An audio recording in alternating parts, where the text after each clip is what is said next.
Help support AMTV by becoming a patron, an AMTV staff member, and following us over on Twitter.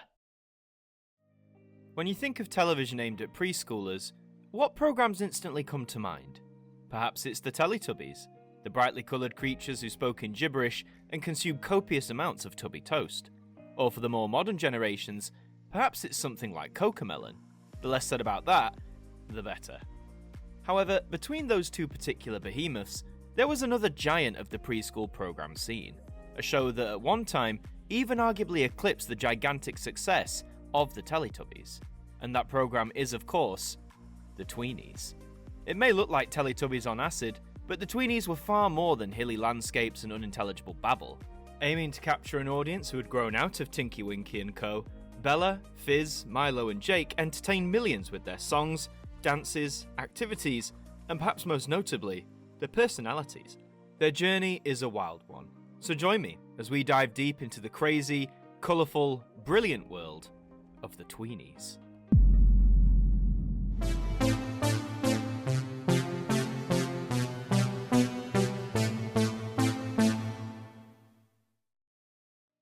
We begin all the way back in the spring of 1997. Channel 5 recently launched as the 5th UK terrestrial channel, and the BBC was gearing up for its biggest corporate rebrand in decades. In the midst of all this, the children's BBC programming block was going from strength to strength. However, it was aiming to bolster its content for preschoolers, and the creatives at Ragdoll Productions had an ace up their sleeve. Having already created iconic children's classics such as Rosie and Jim, Tots TV and Brum, Ragdoll was undoubtedly one of the kings of their field, and that particular ace they had for the Beeb would materialise as Teletubbies! Whether you love them or hate them, the Teletubbies, namely Tinky Winky, Dipsy, Laa-Laa and Po, practically became household names overnight, their strange appearance and language captivating the vast majority of the nation's toddlers. Before long, they were appearing on tons of merchandise, being sold off to numerous countries across the world, and even scored a #1 hit single that December. No, I'm not joking. But 18 months into the Teletubbies' undisputed reign on preschool TV, the first whispers of a new challenger began to surface. In an article dated the 23rd of November 1998, the first mentions of a new BBC programme, called Tweenies, appeared. It promised a show that children could relate to, with the characters looking more like actual children as opposed to, well, whatever these guys supposedly look like. Even at this early stage, it was announced that a whopping 260 episodes had been commissioned by the BBC. Quite the vote of confidence on their part. But which production company would take the reins of this new show? It certainly wasn't Ragdoll, who continued to produce new episodes of the Teletubbies, enjoying record profits in the process. Instead, the commission was handed to Telltale Productions, who had some considerable success in the children's field also. The company's two founders, Will Brenton and Ian Lachlan, had worked on tons of BBC shows aimed at kids, such as Play School, Finger Mouse, and Playdays. They were also behind one of my childhood favourites, Fun Song Factory. But even for a successful production company, 260 episodes was still a daunting number, and they'd have to create something pretty special that would both last that amount of instalments, but be able to keep the ever-tricky children's market satisfied. Fast forward to July 1999, and the anticipation for Telltale's Tweenies was building. Despite many claiming the new foursome were coming in to challenge and defeat the Teletubbies, many a BBC spokesperson would be quick to dismiss these, citing that the two naturally would coexist, with the newer programme being for those children who had graduated from the Teletubbies. However, months away from the Tweenies' planned debut, a new challenger appeared over on the BBC's oldest and biggest rival, ITV. Launching on the other side's GMTV strand, The Jellykins was one of the first children's programmes produced entirely in CGI, and boasted big-name talent, notably Rick Mayall as the narrator. Even with these factors, the Tweenies were set to outmatch their Jelly Baby rivals on sheer numbers alone, the Jellykins' 78 initial twice-weekly episodes paling in comparison to the Tweenies' 260, which were to be shown daily. As the summer of 1999 faded away, it was time to see if the BBC's faith in Telltale had paid off.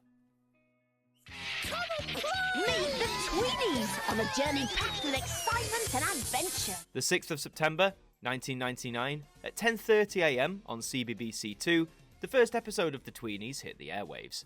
As the daily rollout commenced, both Telltale and the BBC waited with bated breath to see how their new venture would perform. The first series comprised of 85 of the 260 commissioned episodes and would run until New Year's Eve 1999. The show consisted of different segments, with most installments showcasing a mixture of a main story, a song or two, and some kind of activity or creative venture, even going outside the playgroup in some cases. The centrepiece of the show was arguably the Tweenie clock, a unique device that would light up a different colour corresponding to a different activity. Orange would be news time, blue for messy time, yellow for song time, green for telly time, and red for story time. This pseudo-interactive approach, with constant encouragement for the audience to join in with the songs, dances or activities, proved instantly popular with the under 5s, so much so that the first few VHS tapes released for the Tweenies began to fly off the shelves. By the February of 2000, it seems like the gamble had worked, and worked better than anyone could have hoped. Less than 6 months after debuting on children's BBC, the Tweenies had been purchased for broadcast in France, Australia, Portugal, South Africa, and Singapore, with many more keenly interested in the property. An article from the Beeb at the time cited that the deals had netted BBC Worldwide, the commercial arm of the corporation, roughly £3 million, making it at that time the fastest selling children's product that they offered. Yes, even faster than the Teletubbies. VHS sales were approaching 1 million units, around 500,000 books and magazines had each been sold, and the Tweenies website would see traffic of around 600,000 a month. And keep in mind, at the turn of the millennium, most internet users were still using dial-up, so these are arguably impressive numbers for the time. Less than half a year from its debut, it was safe to say that the Tweenies were fast becoming the top dog in children's television. But how had the Tweenies become so successful so quickly? What did they possess that other competing programs for the under 5s just couldn't match? I believe Telltale co-founder and Tweenies producer Will Brenton explains it quite well. We wanted the Tweenies to walk, talk, and have the dexterity that youngsters have, and we wanted them to be able to convey emotion and character through their facial expressions. And I'd argue he's spot on. As iconic as the Teletubbies are, there's only so much relatability you can link to them and an actual child. Whereas with the Tweenies, here you're presented with 4 characters of varying ages, showcasing fairly accurately some of the different emotional developments that a child undergoes, particularly at the age range that the Tweenies was aiming for as its target audience. In a more similar vein to their predecessors, the main cast consisted of 2 actors per character. One would be inside the suits, with heavy boots weighing down, as well as a heavy animatronic head on top. The voices of the foursome would then be provided by another actor, so when making the show, it truly was a team effort across the board. But from this teamwork, the cast and crew would help develop the personalities of the Tweenies and help give them their own individual traits. But you can't just have a good intention to make a successful show. If your characters aren't likeable or indeed relatable, the dream lies flat. So let's take a look at those very characters that made the Tweenies household names across the world. Come along and play with the Tweenies. We're going to start with Fizz, because you see this picture? This is me on my 4th birthday back in the year 2000. And what's that I see there? That's right, a Fizz doll. Because Fizz is the best, okay? I don't make the rules. Fizz is a 4-year-old tweenie, and was the character I remember relating to the most when I was that age. She's quite chilled out, mild-mannered, and generally polite, but could also easily throw a strop or become whiny if things didn't work out the way she wanted. Now, if you have children yourself, you'll know how easy it can be for kids that age to throw a strop if something doesn't go the way that they planned. And some would say showing what is commonly perceived as a negative trait in the show is a bad thing, encouraging the audience to act out when they don't get what they want. I would argue the exact opposite. It's great that under 5s can see a character act out when things don't go their way, to see themselves when they've been in that situation, as I often did as a 4-year-old, and matters never went unresolved, whether it was from the other Tweenies or from the caring adults Max and Judy. We'll get to them, I promise. Fizz always learned how to bounce back, how to make amends for her actions, and to try and improve in the future. And she learned this not by being shouted at, but often from a calm, direct conversation that hit that episode's particular nail on the head. What I also liked about Fizz when I was a young'un was that she had moments where she wanted nothing more than peace and quiet, to retreat to a safe space during times of upset or stress. The world is this big, loud, sometimes scary place when you're 4 years old, and to see a character who would react in a similar way that I did back then, that meant a lot to little 4-year-old Adam. What also meant a lot to me was this particular episode, Hospital Visit, from the show's first season in 1999. During the episode, Fizz falls off her bike and sprains her wrist, meaning along with Judy, she must go to hospital to have it checked out. Quite naturally for a 4-year-old, Fizz is quite distressed and nervous. Hospitals can be very strange environments for little kids, and as someone who spent a great deal of my early years in and out of hospitals, this was a feeling that I knew all too well. But seeing Fizz, a character I already liked and connected with, face the same fears as I did, made such a positive impression on me. I actively remember that going to the hospital suddenly didn't feel so scary anymore. This episode and these characters helped me with a very tricky part of my early years, and for that reason, Fizz will always be my favourite Tweenie. Are you a friendly Fizz? Always dancing. Coffee, Always singing. coffee, music. Always getting messy. I'm Fizz. Plus, she was the only one to have her own DVD release dedicated to her, so what does that tell you? That she's the best! It's time to come and play with the Tweenies. Milo was always the loudest Tweenie. He's also 4 years old, but whereas Fizz was laid back, Milo was a bit more brash and confident. He's always the most energetic when it comes to an activity he likes, and he often lets that excitement run away with him. He's not usually ill-intentioned. If he annoys or hurts people, it's often by accident, or from a fit of frustration, one for which he's always made to see the error of and apologise for. Again though, like with Fizz, I think it's great that Milo is shown to have traits that are all too common in some children, and be taught how to use them at their best, but also how to learn from them at their worst. How sometimes being too loud and noisy isn't always the best thing for the people around you. How pinching someone in a fit of frustration isn't a nice thing to do, and not the way to resolve things. Are you a mischievous Milo? Always noisy. Always funny. Always very busy. Milo also showcases the more combative side within young children, particularly with their peers. He's always clashing with Bella, both of their personalities hitting brick walls constantly, but yet again, I'd argue it's good to showcase this for the children watching. As we meet new people, there are always going to be those that we get along with better than others. We may not like people when we first meet them, but that doesn't mean we should be mean right off the bat. And if someone doesn't want to do something we want to do, that's okay too. But one positive I always really liked about Milo was how he looked out for the others, particularly Jake. He almost acts as a big brother for the Mohican Tweenie, chatting with him when he's upset, encouraging him to join in, and so on. Despite his loudness and hyper moments sometimes causing frustration amongst the others, Milo is always trying to look out for his friends, which is another key message for an under 5 target audience. Hey, hey, what do you say? Jake is the youngest Tweenie of the bunch, at just 3 years old. Although I'm not sure that any viewer would buy that, but okay, we'll roll with it. Actively being the youngest presents an interesting dynamic. Whilst they are all ultimately friends, there are instances where Jake feels a bit left out due to his age. He's also arguably the most sensitive of the bunch, with tears or even tantrums when he gets overwhelmed by his feelings and emotions. As we grow, we learn how best to handle our emotions in our own way, but for a 3-year-old who's still at the earliest stages of figuring all of that out, I'd argue it's completely realistic for Jake to act in the way that he does. When speaking, he also gets words wrong on occasion, namely the pronunciation. But again, at 3 years old, we're learning new words and how to speak them at a rapid rate, especially if you're being read to. I'm sure I got tons of words wrong at 3, and I'm sure you did too. And reflecting that through Jake is arguably not a bad thing. Many parents criticise the Teletubbies for their gibberish speak, often being deemed as unintelligible and teaching children to talk in a way that wasn't beneficial. Regardless of what side of that debate you're on, I'd argue getting words wrong here with Jake is handled in a much better manner. It's not overly constant, and when it happens it's mainly brushed off or easily corrected, just part of the vocabulary of a developing 3-year-old. To add to that, he arguably has the most active imagination, with his superhero alter ego Dotman making multiple appearances throughout the show. Why Dotman? Well, look at this guy, he likes dots. But my favourite factor about Jake is probably his relationship with the playgroup's dog, Doodles. We'll cover Doodles himself a little later, but he's often the one Jake turns to when he is distressed, or when he simply needs someone to talk to. Now, Doodles is unique in this case, as he is a talking dog, we'll get to it, I swear, but a child talking with an animal, who normally can't communicate back, is such a common thing. I never had any pets at that age, but I knew plenty of people who did, and when going round to their houses, they'd be chatting with their pets all the time. Pets can be such a comfort to young children, and in this case, Doodles is no exception. Ultimately, when I watched the Tweenies as a 4-year-old, I always drew comparisons of my own younger brother when it came to Jake. I was his Milo, doing my best to be a good brother and just a good friend in general. Being sensitive and letting your emotions out is not a bad thing, and whether you're a child or an adult. And Jake was just one of the many characters from my childhood who helped teach me that very lesson.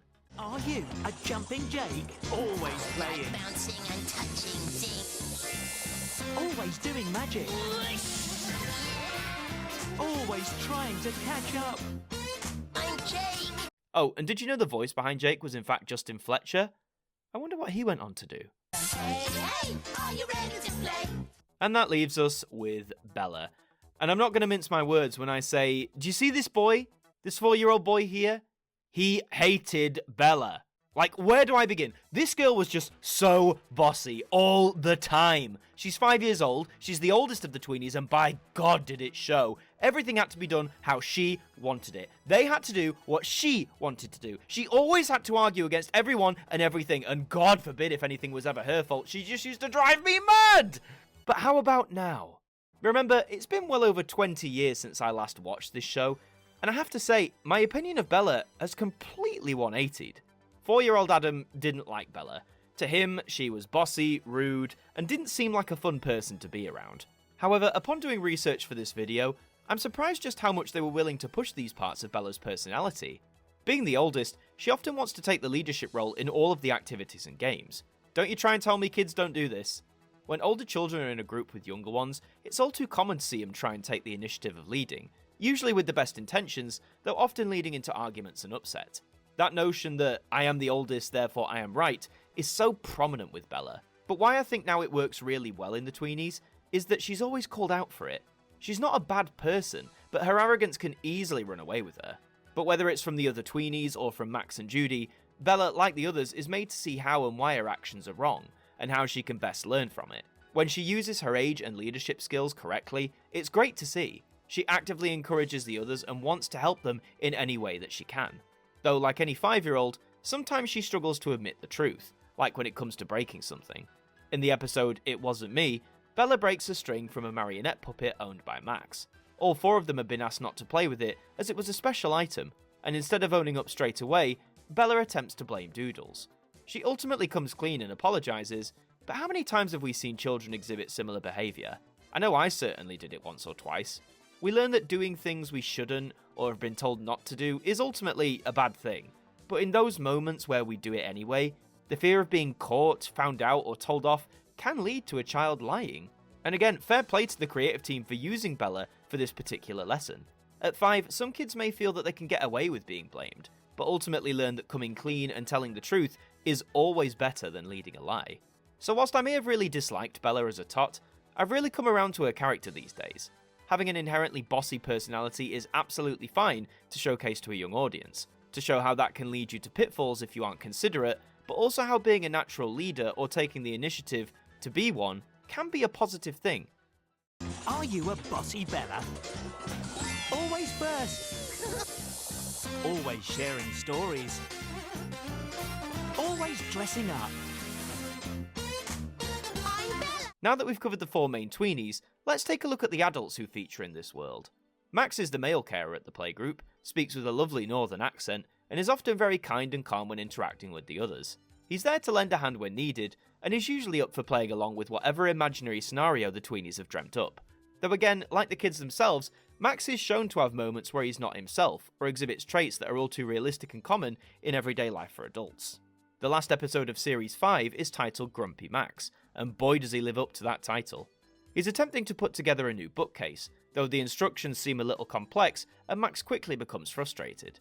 This isn't helped when the Tweenies are trying to help themselves, leading Max to become grumpy and irritable, even shouting at them, very out of character. Maybe just a little bit harder.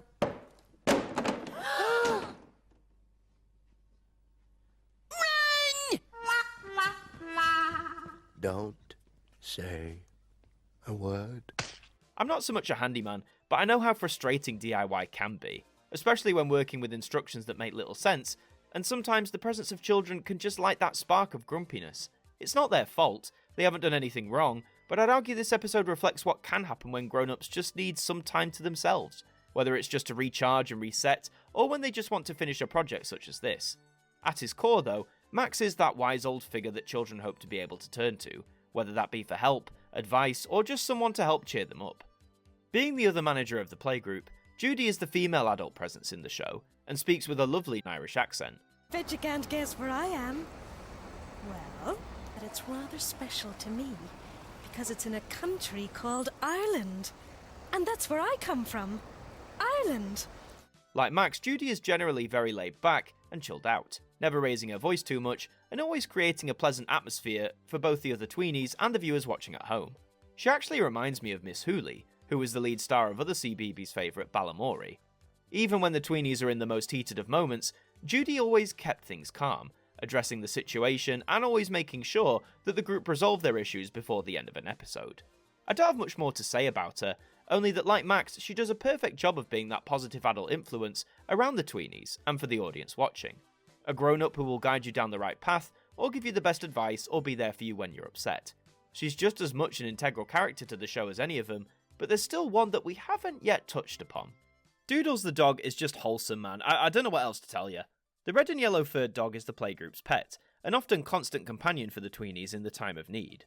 I've already touched on how he's regularly there for Jake, to offer advice or listen to his woes, and yes folks, Doodles does talk. I mean, considering the look and feel of the show is so colourful and crazy, the dog talking doesn't completely come out of left field.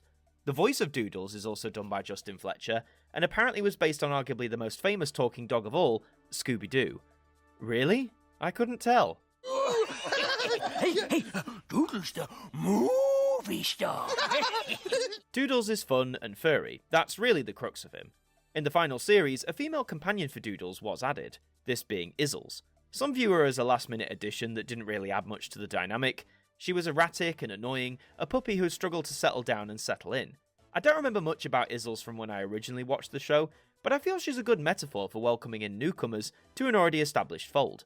Some children are endlessly sociable and will make friends with anyone, whereas others, once they find their friend group, they'll stick with them relentlessly. And when a newcomer who is loud and erratic enters the fray, it can be quite overwhelming for others. Ultimately though, Doodles overcomes his initial jealousy of Izzles, and she becomes part of the family. The pair of dogs are a nice addition to the fold, and I'm eternally jealous of anyone who had a Doodles plushie because those things were so goddamn soft. Tweenies, a brand new series, weekdays at 10:30 on CBBC Two. It wouldn't take long for these characters to become solidified in the minds of the under-5s, and indeed the parents who watched along with them. Their bright contrasting colour schemes, combined with their various catchphrases, songs and dances, were instantly appealing for their target demographic.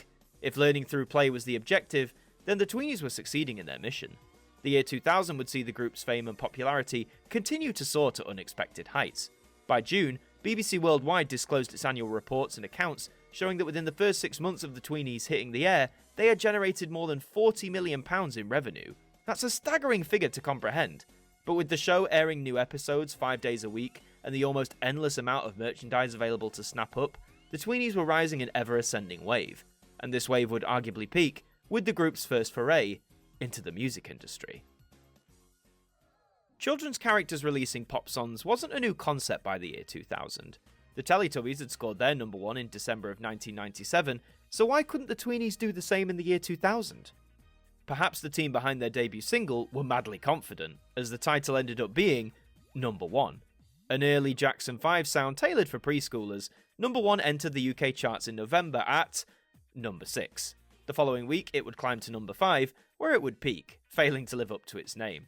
Still, for characters who were all about song and dance, releasing a pop single almost seemed inevitable.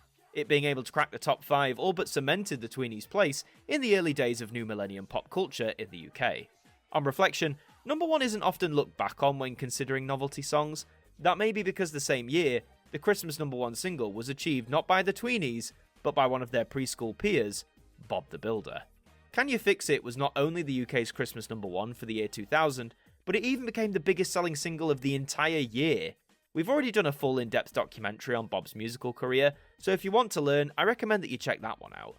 But not to be completely outshone, on Christmas Eve, the tweenies would take part in a special Top of the Pops crossover, in which they would perform number 1, as well as several other songs, in the famous studio itself. Whilst they weren't at the top of the music charts, the tweenies rounded off 2000 as the unshakable number 1 of the children's television market.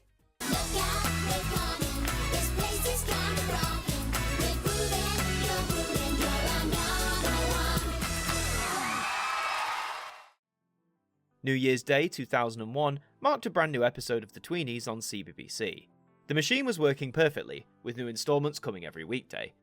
As the episode count continued to clock up, the merchandising continued to expand, and the amount of countries purchasing the show was rising too. Nearly 30 nations took on the Tweenies, with many more still keeping an interested eye on the property. Spurred on by a top 5 single, the group had another crack of the whip in the spring, where they released Best Friends Forever, which would ultimately peak at number 12.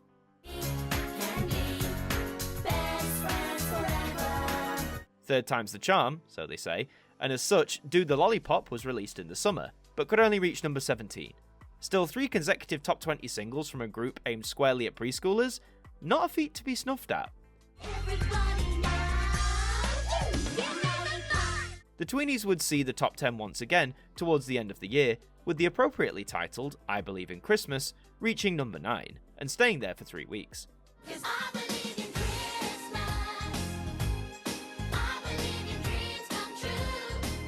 With 112 episodes in the can by year's end, the Tweenies had enjoyed a rather fruitful 2001. There was one aspect to the year that further heightened their celebrity, but I think we'll get to that a little bit later. 2002 would begin with business as usual. A brand new Tweenies episode on New Year's Day, with several more on the way every single week. By the end of March, this stopped, but it could just be a break for production to get more stories in the can.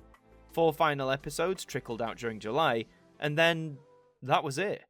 After What Makes Summer went out on the 25th of July, no new episodes of the Tweenies would be made again. I can't find any news article of the day that stress it was cancelled by the BBC, though more recent articles seem happy to make that claim. Perhaps after 3 years of constant production, the creative team were ready to call it a day.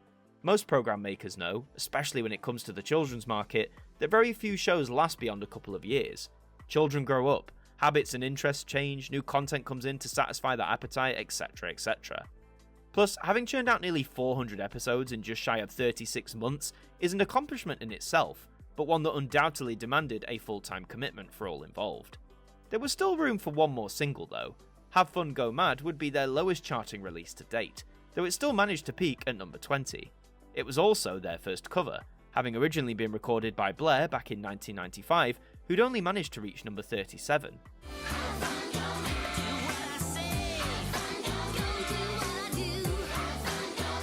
But with no new episodes slated to be made, would this be the end for Bella, Milo, Fizz and Jake? With most programmes aimed at children, once the original run of episodes comes to an end, a number of paths can be taken. One route is the repeat circuit, where the programme's back catalogue is repeated for however long the broadcaster wishes. Another route is just cancellation. The series is not renewed for more episodes, and the back catalogue is placed back into the archives.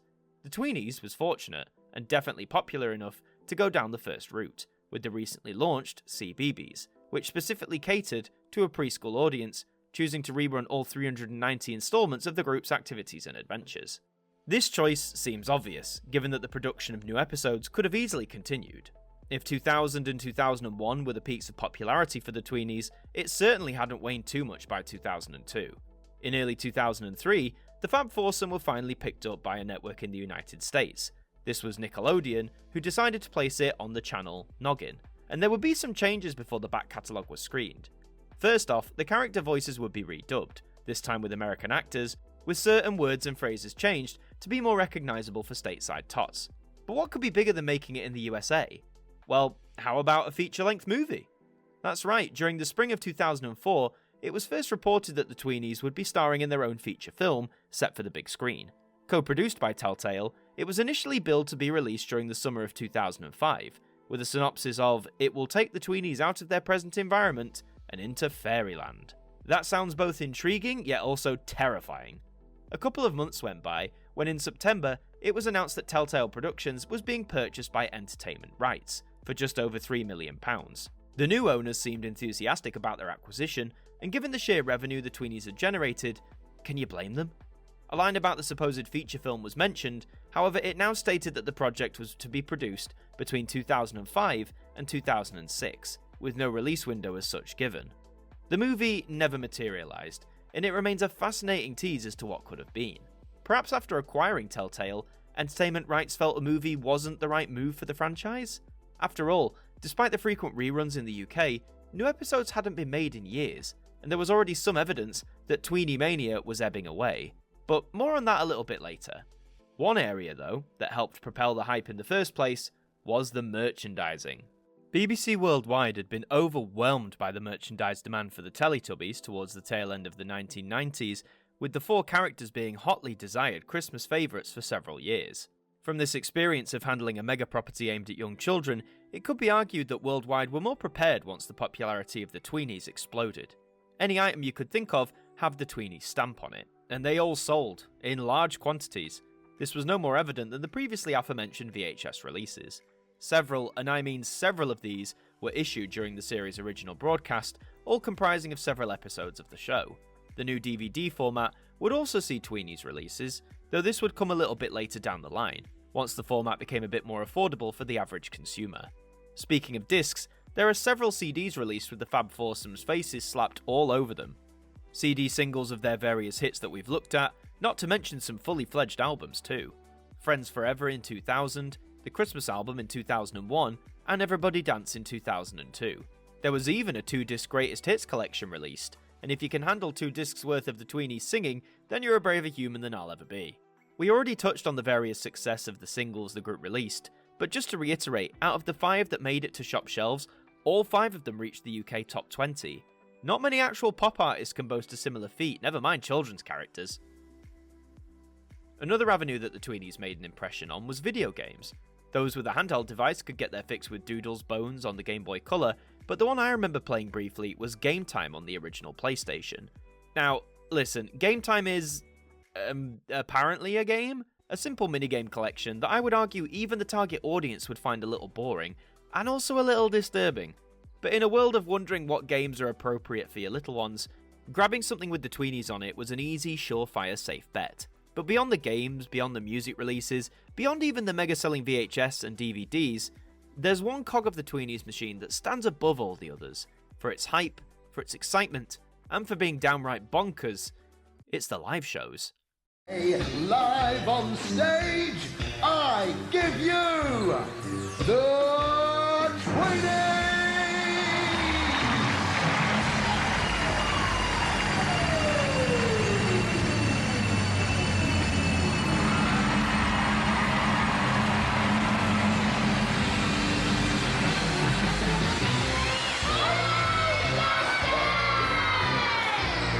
The Tweenies are never considered to be bona fide pop acts when you look back on music history, and I'm not quite sure why, considering they had 5 top 20 UK hit singles and also went on tour several times in arenas. No joke, the Tweenies transitioned from the TV screen onto the stages at venues holding thousands of children and their parents who in some of the clips look like they do not want to be there. The first tour began in 2001, and I actually went to see the Tweenies live on this tour, and it's the first case of going to see a live show that I actually remember. But let me tell you, 5-year-old Adam experienced the sheer hype around this show. I remember all the other kids waving their Tweenie clocks around, which would normally break after about 5 minutes, clutching the doll of their favourite character, and screaming insanely when the lights went down and the Tweenies themselves emerged onto the stage. And I can't quite tell you the level of shock and excitement as a young lad to see these characters that I'd only ever seen on the telly standing live right in front of me in a packed venue. It was like the Beatles. Hell, maybe even at that time the Tweenies were bigger than the Beatles. Regardless, it certainly felt like it when I think back to that show. For Christmas that same year, the Christmas present was staged at the Royal Albert Hall. Yes, that's right, the world-famous Royal Albert Hall was host to the Tweenies at Christmas. Can't make this stuff up. 2002 would see a sequel live show, which saw Izzle's debut live on stage, and let me tell you, this happening was akin to your favourite pop artist crossing over with your other favourite pop artist. It was a mad time to be an under 5. Even well after new episodes stopped being made for broadcast, the tours continued with a strong attendance. During the spring of 2005, No Sleep Till Bedtime saw the group covering licensed tracks for the first time, as well as singing their own material. During 2007, The Enchanted Toy Shop, which had been an episode on the telly, was made into a live show, though this was the first tour to be staged in theatres as opposed to arenas. A decline in popularity? To some extent, sure, but I'd argue the nature of the Enchanted Toy Shop storyline probably suited a theatre atmosphere better anyway. If you were at these tours, particularly the first few arena ones, you'll know how mad the hype was back then. To sell out theatres is one thing, but arenas with a capacity of thousands? That takes some doing. Co-creator of the Tweenies, Ian Lachlan, had this to say in 2021. I will never ever forget the first performance at Wembley with 6,000 children. The Tweenies came out in lifts. The noise. I remember standing at the back of the arena. I remember going to Will. Oh my gosh, what have we created? 2009 proved to be a rather busy year for the Tweenies. For one, it was their 10th anniversary, despite no new episodes having been made since 2002. The main way in which they'd celebrate would be to once again hit the road, on the Top of the Tots tour. Between March and September, they'd hit theatres all across the UK, performing classic children's songs and entertaining their audiences with their usual fun energy. But outside of performing, they also made the mainstream news, for a rather surprising and heartwarming story. In Bournemouth, mother Joanne Keeling suffered an allergic reaction. She asked her 2-year-old daughter, Isabel, to fetch the phone for her, explaining that she wasn't feeling very well. However, despite administering her EpiPen, it didn't kick in immediately, causing her to collapse. Hearing her daughter on the phone, she worried that the toddler may be speaking to no one, or not the right people that she needed. To her amazement, Isabella dialed 999, asking for the ambulance, and was able to provide her name, home address, and telephone number. And you may be asking, how on earth could a 2-year-old child relay all of that information in such a crucial and potentially frightening moment? Well, for that, we have to thank the Tweenies. Shortly after the original run of episodes ended in 2002, a brand new minisode format aired on CBeebies, billed as Be Safe with the Tweenies. In this series of more informative-based programs, the characters learn and instruct the audience to the various do's and don'ts of everyday life. One of these specifically focused around dialing 999 in cases of extreme emergency, and during one particular repeat of this episode, Isabel Keeling was tuning in, taking in the information that her favourite characters were providing to her. Just push the number 9 button on the telephone 3 times and wait for someone to answer. And then someone will ask you what the problem is and send the right sort of emergency people to help. But if you're on your own and there isn't another grown-up near... Like at my grand's house, Max. Well, that's right, Bella, just like that. Yeah. Well, then you must ring 999 yourself and talk to the person on the phone and they'll help you. It made such an impression that it came in handy in a life-saving way, as Isabel was able to alert the ambulance service that her mother was in danger. There's every chance that had Isabel not been able to dial 999 and get the right help, that her mother Joanne could have been seriously ill, or worse. So in a very real sense, the Tweenies had once again fulfilled their remit, to engage children not only in the fun aspects of life such as song, dance and play, but to teach them some of the most crucial life lessons a young child could receive. Considering the story had a happy ending, it was a lovely way alongside the Top of the Tots tour to help celebrate the Fab Foursome's 10th anniversary. As the noughties gave way to the 2010s, the Tweenies would continue to be rebroadcast regularly on CBeebies and in various territories around the world. Whilst no new episodes were being made, in a way, they didn't need to. With nearly 400 of them in the can, there was plenty of content to keep the under-5s happy, many of whom were now discovering the group for the first time. In 2013, the Tweenies would appear in the news again, although this time, unlike back in 2009, it wouldn't be for the most positive of reasons. Favourite Songs was an episode that first aired in March of 2001. In the episode, the Tweenies decided to put on their own version of Top of the Pops, the BBC's premium music show that had been running since 1964. Now, this concept seems innocent and straightforward enough, right? Why on earth would it make the news over a decade from its broadcast? Well, to put on Top of the Pops, you need a host to introduce the acts. Max Julie takes on the role, however he is made up to look like, and sound like... Hello all you teddy guys and girls out there. Welcome to the Tweenie Chart Countdown. Yes, I'm afraid so. It's abundantly obvious that Max is performing a parody of disgraced presenter Jimmy Savile. For those who may not know, Savile had been one of the main faces of television from the mid-60s, where he hosted the very first Top of the Pops. Whilst he was beloved for the remainder of the 20th century, attitudes would shift drastically in 2012. A year after his death, the true actions of Savile, how he abused his power and committed various obscenities on very young children, came to light. It shocked the nation, and Savile's profile went from iconic entertainer to a vile monster within weeks. Back to the Tweenies, Favourite Songs was once again repeated on CBeebies during the January of 2013. Shortly after broadcast, the BBC received over 200 complaints about the allusion to the disgraced DJ. Now, of course, back in 2001, sadly, Savile's crimes were not publicly known, and it's highly likely the creators thought this parody would be a fun reference for any mums or dads watching who remembered the presenter. And given how the Tweenies had been rerunning its episodes for over 10 years at this point, and with so many of them to comb through, it's easy to assume that Favourite Songs was just left in circulation. After all, out of 390 episodes, what were the chances that the schedule makers for CBeebies were going to remember this particular moment in one particular episode? In any case, the BBC promptly issued a statement. This morning, CBeebies broadcast a repeat of an episode of the Tweenies, originally made in 2001, featuring a character dressed as a DJ impersonating Jimmy Savile. This programme will not be repeated, and we are very sorry for any offence caused. Coming so soon after the truth of the DJ was revealed, it's easy to understand parents' surprise and anger. And for the remainder of the Tweenies rerun era on CBeebies, favourite songs would not be shown again, and Bella, Milo, Fizz and Jake would disappear from the channel's schedules entirely for a couple of months. After recommencing its stint of repeats in the June of 2013, the Tweenies carried on as normal. Despite all the new programming available and the huge advances in broadcasting technology, notably the emergence of streaming platforms, it seems that new generations continue to be captivated by the simple, yet thoroughly entertaining escapades of the Tweenies. Nothing lasts forever though, and in the April of 2016, after nearly 14 years airing repeats of its back catalogue, the Tweenies finally stopped being aired on CBeebies. Considering the long life it held after the end of its initial run, the Tweenies ranks amongst a few select child's programmes, whose longevity lasted well after their franchise's peak. It's been 25 years since the Tweenies first debuted on our TV screens, and even after nearly a quarter of a century, they remain firm favourites when reflecting on UK children's telly. Whether you're part of that first generation who saw them, like I was, where you tuned in every day, sung and danced along to every note and move they did, made sure you had as many dolls and VHS tapes as possible, and begged to see them perform live. To be part of the key audience during that initial run was truly something special. Or perhaps you were part of the generations that came afterwards, who grew up with reruns of the group and fell in love with them the same way that we did. Maybe you only saw them via VHS tapes or DVDs scattered around the house, or even got to see them at the live shows that followed.